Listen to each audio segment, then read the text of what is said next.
बनेगा नेता। नगर निगम के चुनाव पास आने वाले थे। पूरे कानपुर शहर में टिकट को लेकर मारामारी शुरू थी, लेकिन सबसे ज्यादा चर्चा में वार्ड नंबर 40 की सीट थी। वो इसलिए क्योंकि इस बार वहां की सीट महिला के लिए आरक्षित थी। अब सवाल ये था कि चुनाव लड़ेगा कौन। इससे पहले ठाकुर साहब वहां से पार्षद थे और इस बार उन्होंने अपनी पत्नी सीमा ठाकुर को टिकट दिलवाई और ठाकुर साहब की शान के कारण सीमा जी ने 20,000 वोटों से चुनाव जीत लिया। अरे बधाई हो सीमा भाभी, अब तो आप वार्ड की पार्षद बन गई हैं। अब तो हमारे काम आप ही करवाएंगी। अरे ये तो सिर्फ नाम की पार्षद बनी है, वो तो महिला सीट आ गई, वरना पार्षद तो मुझे ही बनना था। अब भले ही चेहरा इसका होगा, लेकिन पावर तो मेरी ही होगी। अरे वाह भाई साहब, क्या दिमाग लगाया है आपने भी। आइए आप लोग, खाना लगा दिया है सबके लिए।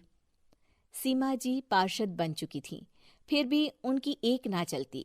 सारे काम ठाकुर साहब खुद ही संभाल लेते और जहां जरूरत पड़ती वहां सीमा जी का अंगूठा लगवा लेते। सीमा जी ज्यादा पढ़ी लिखी भी नहीं थी। एक दिन ठाकुर साहब और सीमा एक प्रोग्राम में जाते हैं। अरे ठाकुर साहब, आप आ गए। ओहो, पार्षद मैडम भी आ गई हैं। स्वागत है आप दोनों का। लगता है हमारे पार्षद फंड का सही इस्तेमाल हो रहा है। चलिए अब उद्घाटन करते हैं। ये लीजिए ठाकुर साहब कैची, आप ही सबसे पहले प्रवेश कीजिए। सब लोग आगे निकल जाते हैं और सीमा जी पार्षद होने के बावजूद भी पीछे खड़ी रह जाती हैं। वो देखती हैं कि वेलकम बोर्ड पर उनका नाम है, लेकिन महिला होने के कारण कोई उनका सम्मान नहीं कर रहा। अगले दिन एक आदमी उनके घर आता है। अरे ठाकुर साहब नमस्कार। कल ना हम नोटिस किए कि हमारा घर तो अवैध है और नगर निगम वाले उसे तोड़ने आ रहे हैं। अरे कुछ कीजिए ना ठाकुर साहब। देखो भाई, मैं तो ज्यादा कुछ कर नहीं सकता, पर अगर तुम सबकी जेब गर्म कर दो तो कुछ हो सकता है। कुल मिलाकर 4 लाख लगेंगे। अरे 4 लाख ठाकुर साहब? अरे भाई, मैं अपने लिए नहीं मांग रहा हूँ। दरोगा है, इंजीनियर बाबू है, बड़े साहब है, सबको देना पड़ता है ना थोड़ा थोड़ा। बोलो है मंजूर? तभी वहां अचानक सीमा जी आ जाती हैं। अरे ये आप क्या कर रहे हैं? पहले इन्हीं लोगों से तो आपने वोट मांगे, अब इनसे ही पैसे ले रहे हो। अरे चुप रहो तुम, तुम्हारा काम है सिर्फ अंगूठा लगाना, तुम वही किया करो। मुझे दूसरे काम तुम मत सिखाओ, समझी? और तुम ना जाओ, अब पैसे लेकर आओ, वरना जेसीबी किसी भी वक्त आती होगी। सब कुछ ऐसे ही चलते रहता है। एक दिन सीमा जी और ठाकुर साहब को एक लोकल मीटिंग में बुलाया जाता है। वहां पर कई और अधिकारी लोग भी मौजूद रहते हैं। अब मैं चाहूंगा कि ठाकुर साहब हमारे बीच 2 शब्द कहें।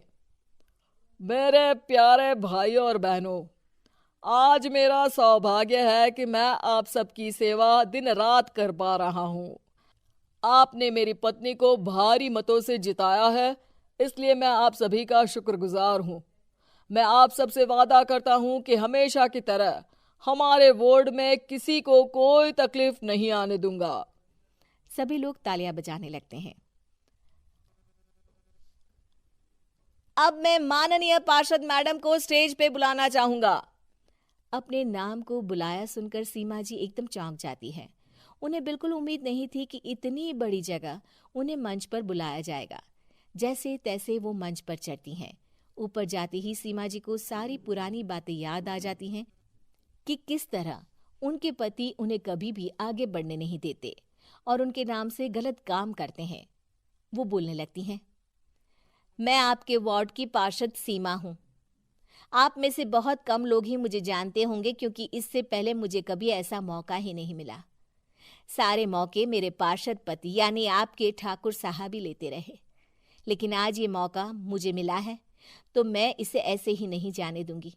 मैं आपको ये बताना चाहती हूँ कि आपके ठाकुर साहब मेरे नाम की आड़ में गैर कानूनी काम करते हैं, जिस पर अंगूठों के निशान मेरे होते थे। इसीलिए मैं अपनी गलती मानती हूँ और आज अपने पद से इस्तीफा देती हूँ, ताकि आगे से कोई गलत काम ना हो पाए। अब फैसला आप सबके हाथ में है कि आप हमें क्या सजा देना चाहते हैं। सीमा जी की बातें सुनकर ठाकुर साहब के चेहरे का रंग उड़ जाता है और वो शर्म से मुंह नीचा करके वहां से चले जाते हैं और पद से इस्तीफा देकर ही सही सीमा जी अपने आप में आत्मविश्वास महसूस करती हैं।